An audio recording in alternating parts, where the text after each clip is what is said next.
sports fans, welcome back to another episode of EBC Sports International. I'm your host, Ken Cruz, coming to you from Washington, D.C. Thank you so much for joining us today as my friends and I talk sports. Speaking of friends, let's introduce them to you right now from Vancouver, British Columbia. We have Zsolti Horvath. Nice to have you back in the show, sir. Nice to be back. It's been a while. Let's talk some NBA and NFL. Absolutely. Also from Canada, Toronto's very own Albert Sesse. How's it going, Ken? We are in the thick of it with the NBA playoffs. Ready to talk some sports? Let's do this. Sorry about your Raptors. And lastly, from Santa Rosa Laguna in the Philippines, Ben Bernaldez. What's up, Ken? What's up, guys? And nice to be back on the show. Very exciting NBA playoffs indeed. Yes, sir. Yes, sir. So as always, we want to remind you all that we're by no means experts, rather a group of friends giving our own opinions about the sports world. But before we get into our main topics for today's show, we do have some updates from the sports world this week. First, we have some women's golf news from our Los Angeles bureau. Eva and Alan give us a report from the Dio Implant LA Open. LPGA action returns to the Wilshire Country Club for the Dio Implant LA Open. Also returning are fans and spectators who are absolutely delighted to see their favorite players in person. It means so much to be able to play in front of people again. Because of the pandemic, obviously for health and safety reasons, we weren't allowed to have fans out here with the exception of some of the members that are, were so generous to provide us this golf course for the week. But, to have, the entire sort of diverse group of people that we have as our fans back here, it means so much to all of us as players. Obviously, it's great to have fans back. And also in California, there's lots of Asian residents and even my childhood friends' parents is here, so they watch me a couple holes, and it just feels great to reconnect with people. And it's better playing golf with some cheers than like completely quiet. It's so nice. Just listen to those kind of roars out here. It's amazing. We're entertainers. We want to play in front of people. It just brings a good energy. So we're so happy to see people out here again. Leading the pack and responsible for plenty of the crowd cheers were frontrunners Nasa Hataoka of Japan,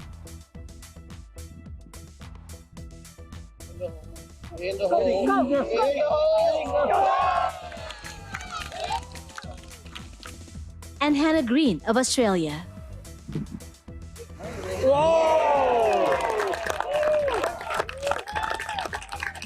I feel like I didn't putt as well as I would have liked. I hit the ball pretty good and I hit a lot of greens, but hopefully I can roll a few more putts in next time. It was a lot of fun. I had a great time playing with Nasa. She played so well, so it was really nice to watch. Alan Balsia, Eagle Broadcasting. Nasa, Hannah Green finished with 10 under. That's good enough to win other tournaments, but you finished much higher than that. What does that say about the LPGA, just the level of play from the field of athletes that we have? そうですね。やっぱり4日間トーナメントでは毎日伸ばさないといけないっていうのもありますし、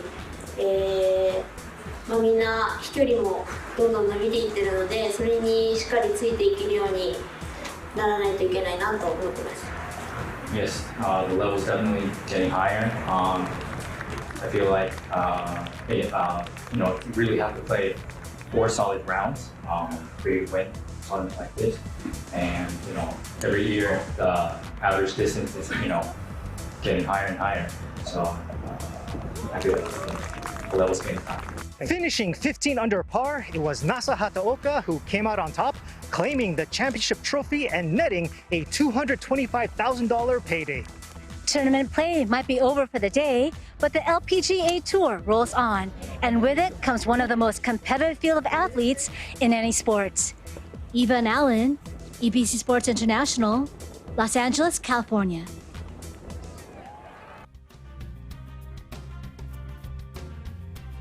Thanks, Alan, Eva. And now on to NBA news. The Toronto Raptors were fighting to stay alive. Zurita Sesse was there to cover their last few games against the Philadelphia 76ers. Zurita? Philadelphia 76ers were just one win away from advancing to the Eastern Conference semifinals when they returned to Toronto for Game 6 after back-to-back losses to the Raptors. Despite Toronto's efforts to tie up the series and forcing the series back to Philadelphia for Game 7, the Sixers were able to close out the series on the road, dominating the hobbled Toronto Raptors by a score of 132-97. Things looked hopeful for the Raptors, being only down 1 going into the second half, but it was in the third quarter that Philadelphia blew the doors wide open, outscoring the Raptors 37-17. By the end of the night, Philadelphia had outscored Toronto 70-36 in the second half and secured their meeting with the Miami Heat for the semifinals.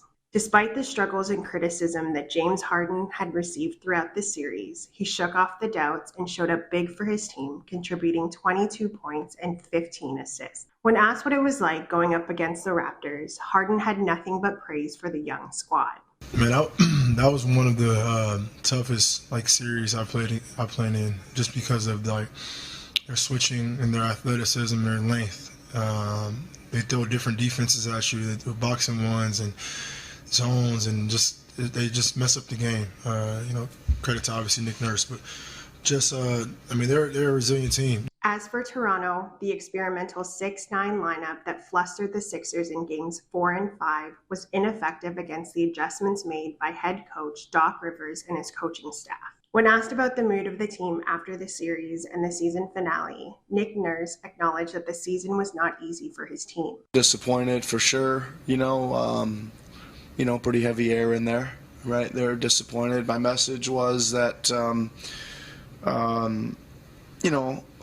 as a whole, I thought we went through a tremendous amount this year with a number of things, and we just kept fighting and kept playing and kept getting better and kept figuring things out, and it was never really smooth, right? There was always a big old bump in the road. For EBC Sports International, I'm Zarita Sese. We live in interesting times. Thanks, Zarita. Now on to the NFL. Jolty has some updates on the NFL draft. Yeah, thanks, Ken. So the NFL draft did begin on Thursday, and with some trades and the draft picks, let's just say the NFL might look a little different next season. Let's start with the actual draft picks first, though. The first overall pick was defensive end Trayvon Walker from Georgia, who went to Jacksonville. Second was defensive end Aiden Hutchinson from Michigan, who went to Detroit. And third overall was corner Derek Stingley Jr. from LSU, who went to Houston. You can kind of start to see a theme with defense being picked a lot more often than offense in this draft.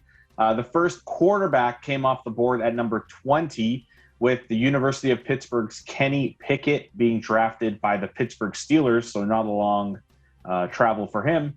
The story of the draft, though, has been wide receivers. 14 wide receivers drafted in the first 2 rounds, which is an NFL draft record, and a couple of big trades happening on day one as well. The Tennessee Titans trade wide receiver 1 A.J. Brown to the Eagles for the 18th pick and a 3rd round pick. The Titans then selected Traylon Burks, who's also a wide receiver from Arkansas, who's basically an A.J. Brown clone, so I have no issues with that trade. The most shocking trade of the night, though, was when Baltimore traded basically their only wide receiver in Marquise Hollywood Brown and a 3rd round pick to the Arizona Cardinals for a 1st round pick, which they used to draft a defensive back. So no wide receivers currently in Baltimore. Lamar Jackson must be pretty thrilled about that. Other than that, like I said, it has been a defense and wide receiver-led draft, and the Deebo Samuel / Baker Mayfield trade watch continues. Back to you, Ken. Thanks, Jolty. And finally, Ben will give us the latest on Philippine basketball talent, Kai Soto. That's right, Ken. Our 7-footer Filipino NBA player from Adelaide 36ers announced last Thursday that he will declare for the 2022 NBA draft.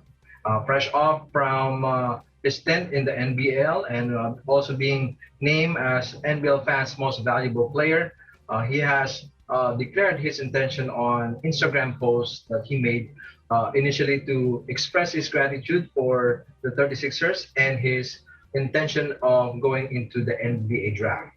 The 19-year-old had a breakout game earlier this month with a career-high 21 points in the 36ers' 93-85 loss to the Brisbane Bullets. And the 76th edition of the NBA Draft is scheduled to be held on the June 23rd at the Barclays Center in Brooklyn, New York. According to Kai Soto, this is also the ultimate dream that many of us, the Filipinos, are also waiting for him to go, and the first full-blooded Filipino to go to the NBA, hopefully.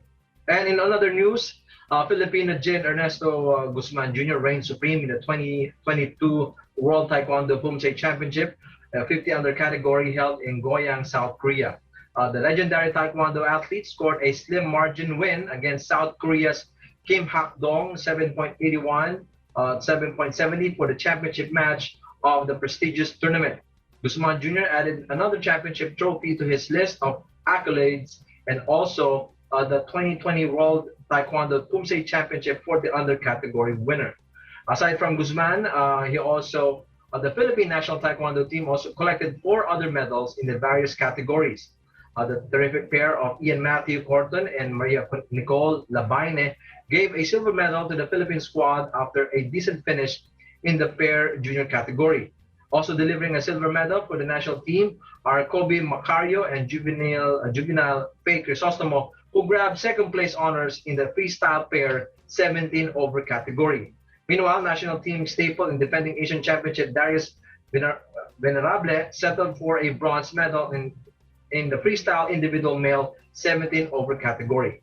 Southeast Asian Games standout Rodolfo Reyes Jr. also gave a promising performance and took the bronze medal in the individual male 30 under category. In the 5-medal campaign, the Philippines extended 6 overall, while the mighty South Korean squad ruled the tournament with 28 total medals. That's it for me, Ken. Back to you. Thanks, Ben, and thanks everyone for your reports.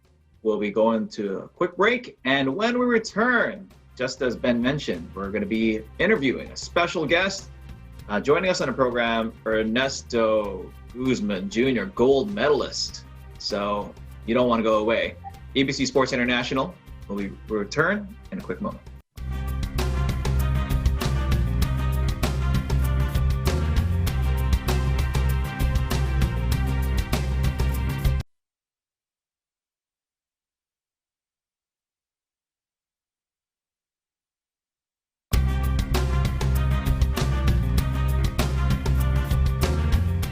Welcome back, everybody. I'm your host, Ken Cruz. Thank you so much for sticking with us. As mentioned before the break, we do have a special guest today making his victory lap after winning the gold medal at the 2022 Taekwondo Pumse Championships 50 and under category. You'll be surprised.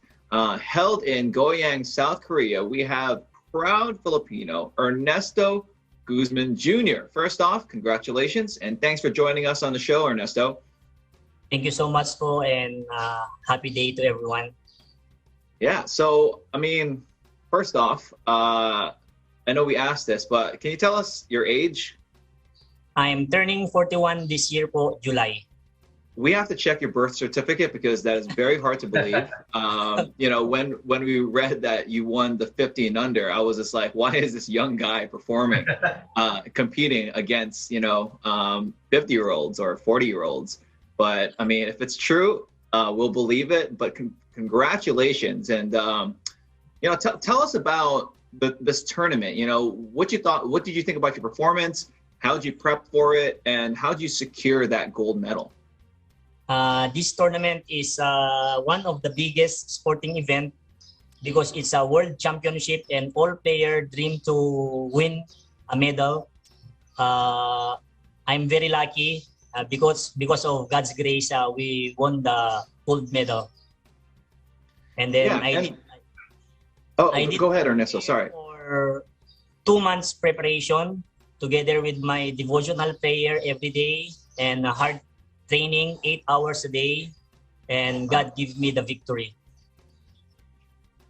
Yeah. Ernesto, sorry, Ken. Yeah, no, go ahead, Ernesto, please. This is your many world championship medals that you have achieved. How special this championship that you got or itong nakuha mo compared to the other World Championship that you had? Napaka-special po because I won the gold medal in the birth origin of Taekwondo in Korea, and I beat their Master 1 category. And South Korea? Opo, sa South Korea dahil kung tutuusin na paghandaan po nila to ng mabuti at saka syempre sila po yung boss, ayaw din nila na sila ay matalo, pero dahil sa awat tulong ng Diyos, ipinagkaloob sa atin yung tagumpay. Kaya napakasaya ko po na mabigyan muli ng karangalan ang ating bansa. Hindi ka ba kinabahan? Because you mentioned South Korean champion, a master, and you're fighting in their home soil. May kababa? Do you feel, pressure also? I know you've won several world championship titles then, pero this is very different. Yes po. Lahat ng mga kaba ay nandun din, pero siyempre, because we have faith in our God, yun lang yung lagi kong nilalagay sa isip ko na I play and the God is with me. That's why I overcome the fear and then give all my best, not only for the country but for Him. Yeah, no, I mean that's awesome, and it's amazing that you're able to have continued success in the sport. Speaking of which, I mean, like, how did you get into Taekwondo? I mean, I don't know too many Filipinos getting into the sport. How did you find it, and then how did you get to this level? I started my Taekwondo since 1996 po, and then Wow. I joined the national squad at 2010 po, and then from there I continue to join many international competition and then win some medals until I get this 6th world title po from World Championships. Absolutely amazing. I mean, like, at what point, how old were you when you were like, okay, I'm good enough to compete against the world's best? I started at 11 years old, and then I dreamed to compete in this kind of championship when I was in like 25 years old, but dahil sa kahirapan, medyo hirap tayo sa pondo, kaya hindi ako makapunta sa Maynila. And then until such time na ma-discover nila ako, 2010, and then the national team is invited me to join the national squad, and then I joined the evaluation until nakuha po ako. And then that's the time na yung na-fulfill ko yung aking dream na not only competing local but international po. Yeah. Is there like a point in your career where you're like, all right, this is the top, or are you still working towards getting there? I mean, you've obviously won multiple gold medals, but what is the top of the sport? For me po, kahit na na-reach ko na yung World Championship title,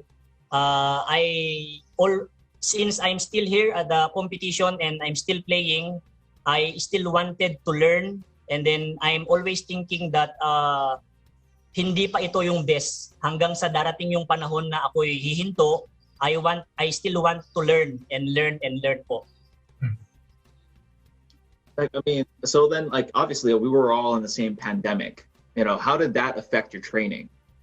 Actually, since pandemic, I started practicing at home, and then we have some online competition, kaya hindi po natigil yung aking pag-ensayo. And then we always join the online competition, like Brother Ben said a while ago. I won the first World Pumse Online Championship last 2020 po. Kaya I maintain my skill and then my fitness po. Speaking of fitness, we are very curious in how you maintain your physique in your youthful age. Yes, we are all in the same age, but you look much younger than us. Not only po yung fitness, but yung sa pagkain din, kailangan meron din po tayong discipline. Yung mga ini-intake natin, first of all, wala akong bisyo, hindi ako nagbibisyo. My bisyo lang is training, and then pagdating po sa pagkain is always diet to maintain my physique po. Yeah, I mean, whatever it is, it's working very well, Ernesto. Thank you po. So what's next for you? Well, what do you want? What's going to drive you to continue to work as hard as you do? Since I'm still in the game po, I'll continue to train and then wait for another big competition again to represent our country po. Dahil yun naman po yung purpose ko, kaya ako patuloy na nagtre-training ay para patuloy na mabigyan ng karangalan ang atin pong bansa. Yeah, and then last question for me, like what else do you do other than Taekwondo? What fills up your days, your weeks Yes, as Ernesto? Yes po, I'm coaching some kids po here at my house po. Meron akong mga student, and then I'm also teaching virtual coaching from Singapore. Wow. Kasi meron, yun po yung sa ngayon ang hanap buhay po. Hanap buhay is teaching and coaching po. Wow. Do they call you Master Ernesto? Po? Sensei. Is that what they call you, Master Ernesto? Thank you. Sir Ernesto, that's awesome. Yes. Ben, did you have one more question? Yeah, may mga gusto ka bang pasalamatan, Ernesto, and those who also help you? I'm sure there are a lot of people who are also rooting for you and very happy that you've won another World Championship fight. Yes po. First of all, I would like to thank our Almighty Father po and our Executive Minister, Kay Eduardo Manalo, patuloy na gumagabay sa atin pong buhay spiritual, and the PTA, Philippine Taekwondo Association, PSC, Grandmaster Hong, the father of Taekwondo here in Philippines, my coaches, Sir Igor Mela, Ma'am Rani Ortega, and Coach Dustin Mela, and my family, especially my wife po, dahil siya yung laging nandyan, sumusubaybay sa akin, patuloy na nagbibigay ng support. My kids po, I have 2 kids, and to all the people who always believe and trust me, thank you so much po sa inyong lahat. Ernesto, you're the pride of the Philippines, and we thank you for giving us your time today in this interview. We're proud of you, and we wish you the best, not just in your upcoming matches, but throughout your entire career. Thank you so much. Thank you so much din po, and then I'm very grateful po na napasama ako sa inyong program. Thank you so much po. Thank you, Ernesto. Congratulations. Thank you po. All right, everyone. We're going to go take a quick break, and when we return, we're talking NBA playoffs. EBC Sports International. We'll be right back.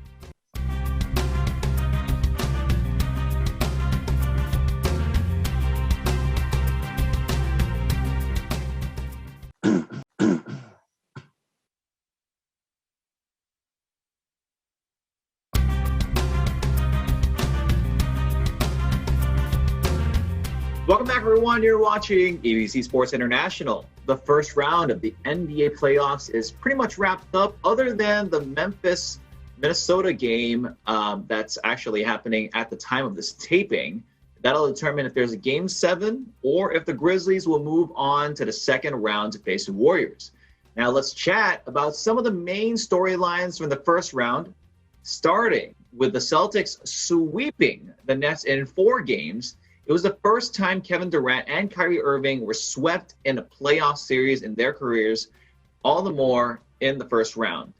Now, Jolty, thoughts on the Nets' circus of a season and their playoff performance? Yeah, what a circus season it was, huh? First off, Kyrie basically missing almost the entire season because he refused to get vaccinated, which, his choice, whatever. And then once, the vaccination rules were lifted a bit, still not being allowed to play in his home state of New York, which was another super weird thing, even though he was allowed to go and watch NCAA tournament games. And then we're talking, the Ben Simmons trade where, he's supposed to, he gets out of Philly, he comes to Brooklyn, he's going to start playing with this all-star lineup. And of course, Ben Simmons doesn't play a game because he just doesn't want to, because he's Ben Simmons. And then, like you just said, they were swept by the Celtics, which is kind of puts the cherry on top of this circus season, as you mentioned. However, I don't think that the Nets played so bad in the postseason, right? They did not lose a game by more than 7 points. The first game they lost by 1 point. And I think we were talking about this off camera. It was the lowest combined score lost by in a series in the NBA playoffs that the Nets lost by, right? Like I said, they did not play that bad. So, for instance, Durant, 26 points, averaging 26 points. Kyrie, averaging 21 points. Seth Curry, who's not really meant to be this huge scorer, still averaged almost 15 points. Bruce Brown stepped up, 14 points. The big disappointment, in my opinion, was Andre Drummond, their starting center. You're supposed to, you're the center. You got to get rebounds. You got to get boards. You got to get some blocks. Only averaged like 3 rebounds per game. Like, that's disgusting for a starting center. And he started all 4 games. We were also talking about, Nick Claxton missing 11 straight free throws. Definitely not helping them. But it's Nick Claxton. If he was on any other team, we'd be like, okay, yeah, that's expected. But because he's on the Nets, you're expecting him to be, this superstar caliber player with Kyrie and Durant, which is not going to happen. So, I mean, yeah, it would have helped them, but all in all, I think it was the Celtics that overpowered the Nets and not the Nets overpowering themselves. Well, speaking of the Celtics, Ben, on the flip side, as much as I personally hate to see it, the Boston Celtics made light work of the Nets, as Jolty mentioned. They're looking really scary, and they're poised to make a deep run in the playoffs. What did you think about Boston's first-round performance led by Jason Tatum and the Defensive Player of the Year, Marcus Smart? Well, first of all, I was really surprised that the Celtics sweep the Nets. Big respect to the Celtics coaching staff and the players for being able to execute their defensive game plan, and that helped them win the first round.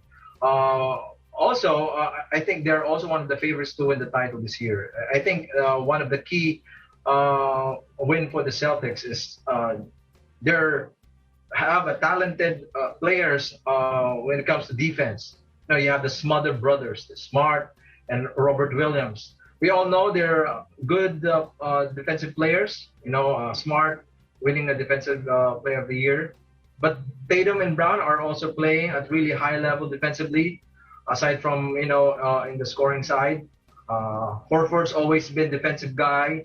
I think the starting 5 all are really great defensive players. And, of course, we also have to look into the coaching staff for utilizing them really effectively, especially in the series. You saw how they able to lock in Kevin Durant, limited his scoring points. I think that's very effective use of defensive game plan. It's absolutely played to perfection, and we're gonna see if that's gonna play out in the second round. But I was really surprised, and I was happy that the Celtics through the years they were in the top seed, but failing to go to the next round. But they're really scary. I think they have grown a lot and have developed as players individually and as a team as well. So it's gonna be exciting to see them in the next round. And hopefully, Tatum, he's a great player. You can see the future of Celtics in him. Yeah, let's see what they have in store for Giannis and team against the Bucks. Let's talk Raptors 76ers. Albert, Mr. Canada. The Toronto series where Philly Toronto, I thought it was going to go to game 7, but they were put away in 6 games, as Zarita mentioned earlier. actually, at the beginning of the series, I thought it was going to be a sweep, but the Raptors did make it interesting, and an upset was looking like it was going to be likely. Give me your thoughts on that up and what went wrong for Toronto, or right, I guess, to push it to 6. Yeah, I mean, going into the series, I think the Raptors knew they were, playing with house money. They were coming into this season, and even their president had even said, Masai Ujiri, at the beginning of the year, he said he knew this was going to be a development season, knowing that, championship aspirations is going to probably come in, the next couple of years, and whatever success they have this year with their star rookie, Scotty Barnes, is just gravy. Even with the young players like even Precious Achiuwa, who they acquired in the Kyle Lowry trade in the offseason, they know they're going to be key parts of the future, and their development is going to take some time in this season and maybe even the next, to be honest. Like what you said, the 76ers were heavily favored going into this. Unlike the Raptors, they did have championship aspirations. I mean, they do have championship aspirations this year. But I think, that pivotal game 3 where it was one Precious Achiuwa free throw away from the Raptors actually stealing that game, and the miracle 3 from Joel Embiid as well, too. After that, the following game 4 and game 5 heavily swung towards the Raptors side. And I think what went right for the Raptors is them going to that unlikely 6-9 lineup. It was sort of a blessing and a curse that Fred VanVleet had gone down with the hip injury. And the fact that, they didn't have to play, or they didn't have the ability to play a traditional point guard. They ran with Scotty Barnes and Pascal being the primary ball handlers to bring the ball up the court. And as a result, they ran the 6-9 lineup where each individual player has 7-foot wingspans, and that caused problems for the 76ers. The things that went wrong, I think a lot of things that game 1, a lot of injuries did happen. Scotty Barnes, that was disgusting. Ankle, I thought he wasn't coming back, by the way. Yeah, just imagine a 300-pound man stepping on your ankle and it just rolls over. It was a miracle that did come back for game 4. So Scotty Barnes going down with the ankle, Thaddeus Young going down with the thumb.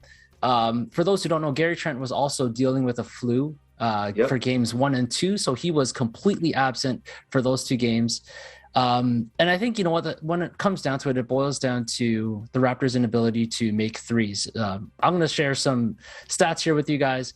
They shot 7 for 35, 8 for 31, and 8 for 34 in the following games that they lost. So that's not going to cut it regardless. And again, it's a development season, so I'm sure the playoff experience and the ability of, Scotty Barnes to showcase who he is, and even Precious Achiuwa is in his development this year.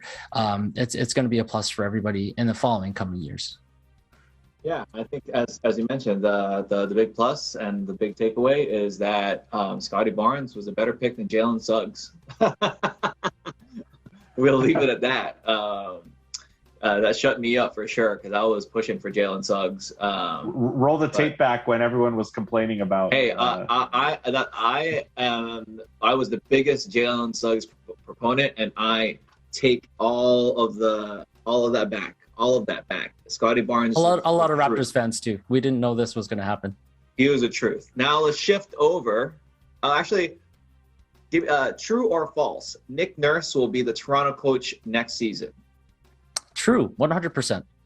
Interesting. All right, we'll leave it at that. Let's shift over to the Warriors Nuggets series with Jamal Murray, Michael Porter Jr. out for the season. Nikola Jokic had to carry Denver in order to have a chance of winning this matchup. I mean, it was obvious that he was a one-man show, and it wasn't enough. Steph, Clay, Jordan, Draymond, too formidable of a team, and they just put the Nuggets away in a gentleman's sweep. Ben, what do you think about this Warriors team? Are they looking like a championship caliber squad? Again, I think people should really understand how important experience is. The playoffs, especially late round, is on another level compared to the regular season. Experience winning in the postseason is priceless and very important. And we've seen that in the series, Warriors and with the Nuggets. With the Jokic team, from the management to the coaching staff and to all the new players, you've seen how well this organization is. They have the winning culture, and the young guys are having it, and also the Warriors are really having a great mentors also for the new and young players. And you've seen how they develop. Jordan Poole is really playing on a different level, and Wiggins, an all-star player, and other players as well. And because of this, I believe the Warriors this year, they are a championship caliber, especially with Clay being back in the fold. And, that gives Steph Curry a breathing ground, breathing space, and also time for him to, not in the previous season, you've seen how Steph Curry carried the team by himself. But this team, they have a lot of options. They have also a deep bench. And I think it's going to be, in their next matchup, either the Memphis or Minnesota, it's going to be an exciting match. Speed. Both of this team, Memphis and Minnesota, have really exciting match for the Warriors. I'm not sure when it comes to scoring. I think the Warriors have to match Memphis and Minnesota's speed as well. In the regular season, both of these teams have given Warriors their losses in the regular season. So it's going to be fun to watch in the next round. But I believe Warriors is a championship caliber squad. We'll watch for them to go to the finals. Oh, well, let's see. Big talk. Jolty, let's talk about the Milwaukee-Chicago series.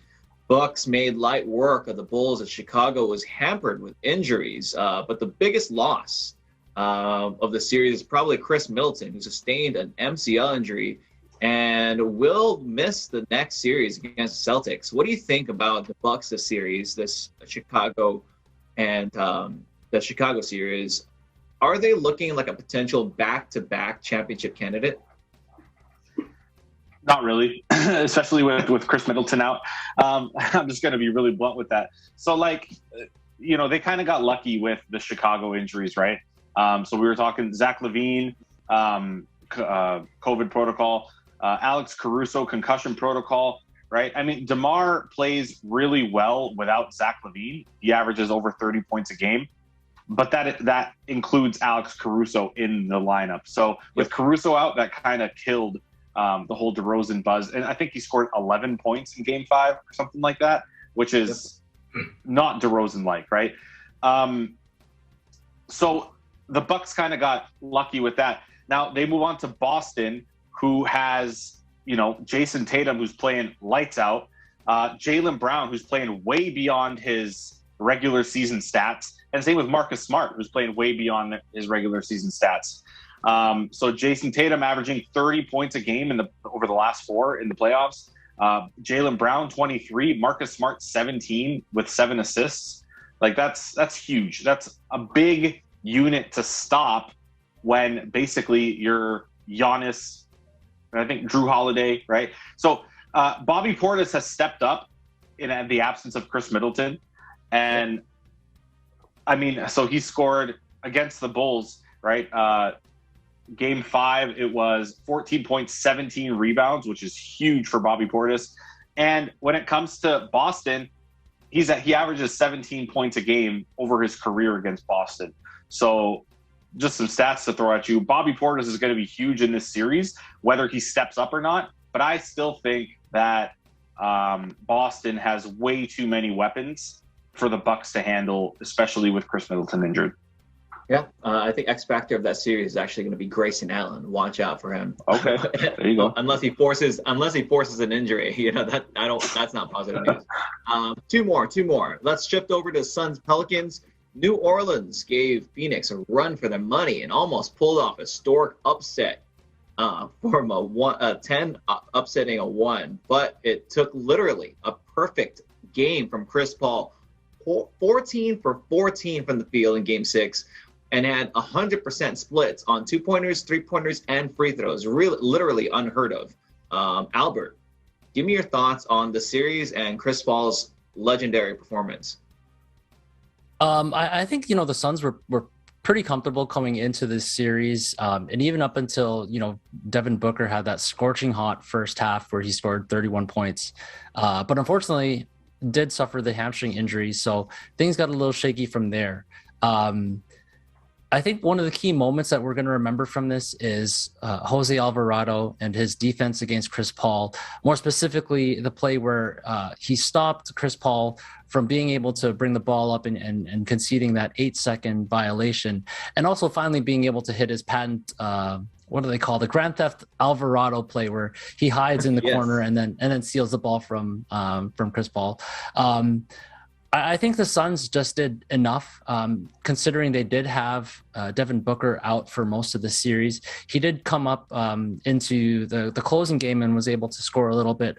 But again, he's probably still not 100%. But I think this benefits the Suns in the fact that it gives them a little bit of adversity. We all know that they did their deep run last year, making it to the NBA Finals. But it's series like this that sort of help create character and trust amongst players. So kudos to the Pelicans for giving the Suns a run for the money for sure. Yeah, no, we have one more series, Dallas, Utah, but we'll save that for after the break, along with a second round, our second round picks and some NFL talk, along with the question of the week. We'll be right back. Stay with EBC Sports International.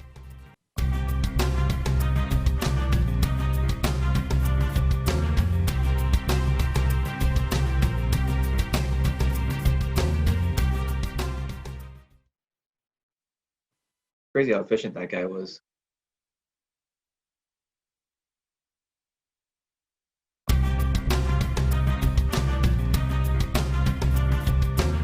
Welcome back, sports fans. I'm Ken Cruz. Now let's go to the last analysis of the first round, the matchup between Dallas and Utah, where the Mavs put away the Jazz in 6 games. Ben, talk about Luka's performance and how solid his team looked in that first round. Again, this first round matchup in the first round playoff series, I wasn't really paying attention to until I watched some of their highlights. Well, actually, Luka did good. He had some defense during the series, but not great. But still they need to work on his defense. And also, the Utah, especially Gobert, he has become such a liability on offense.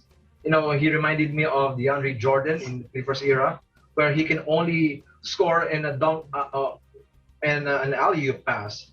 But Dallas didn't even bother hacking him because Rudy's not even being aggressive in the paint and offense. I think there's a problem within the team.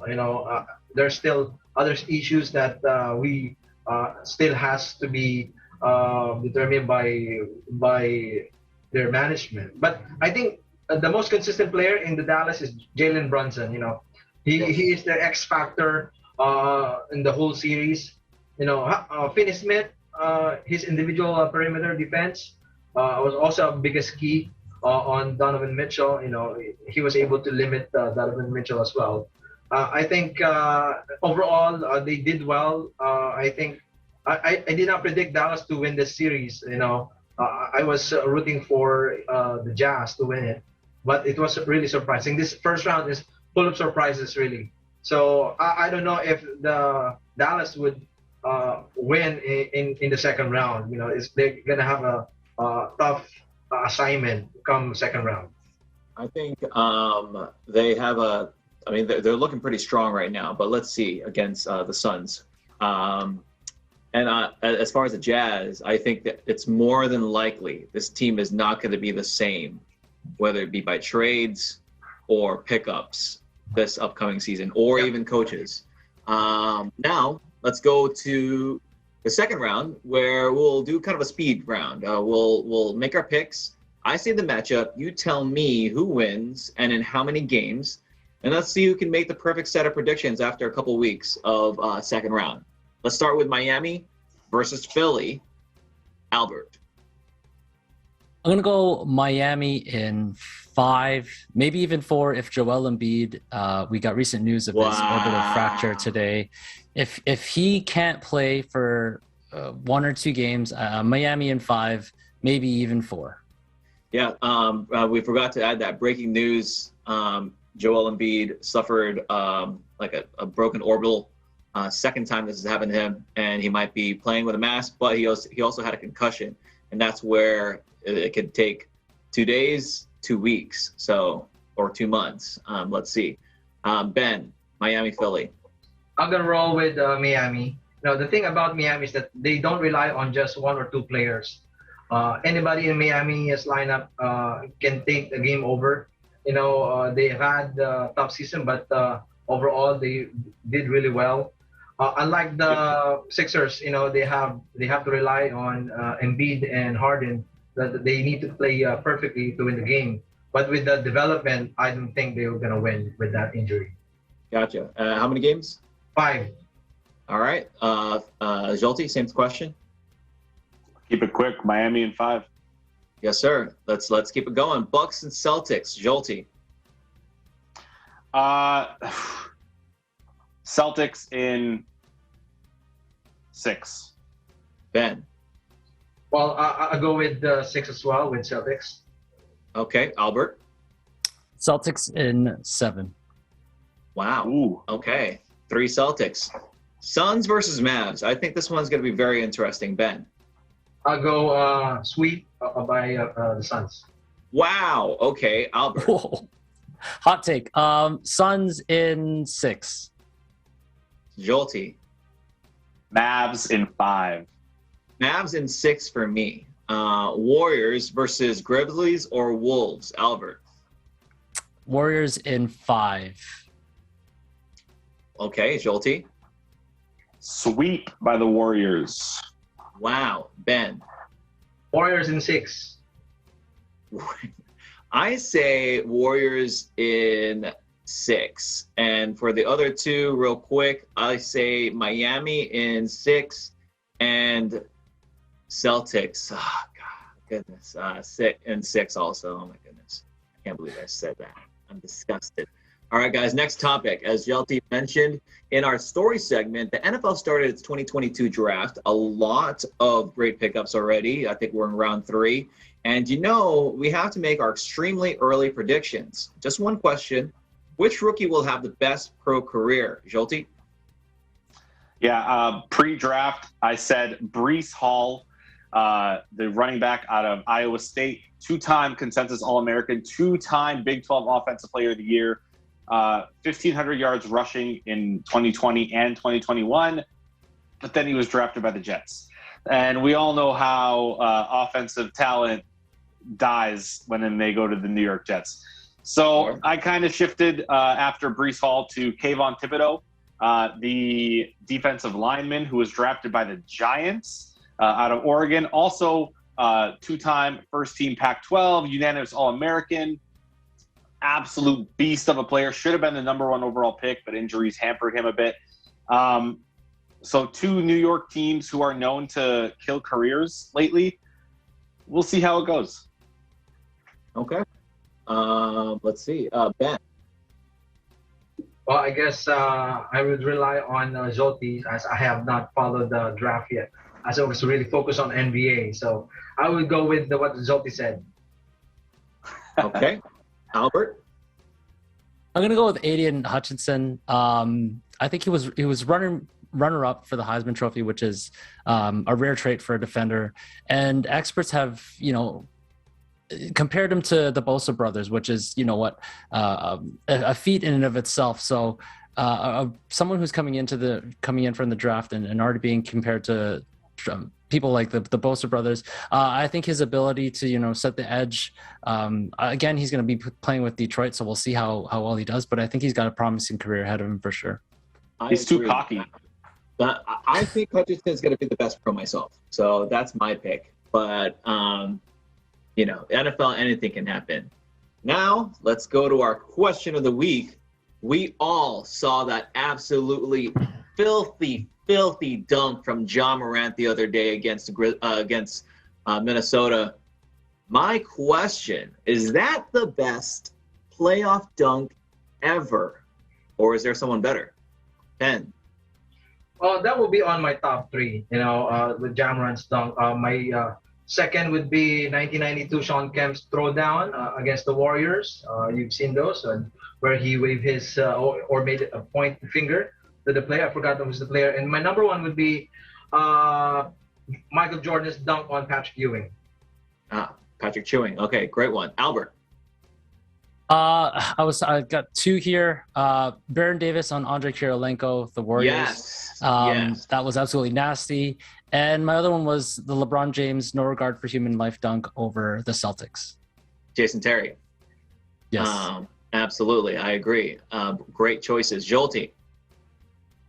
For me, I only have one, and that was when Jason Tatum dunked over LeBron and then got in his face right after in the 2018 playoffs. That was like a passing of the torch, but not.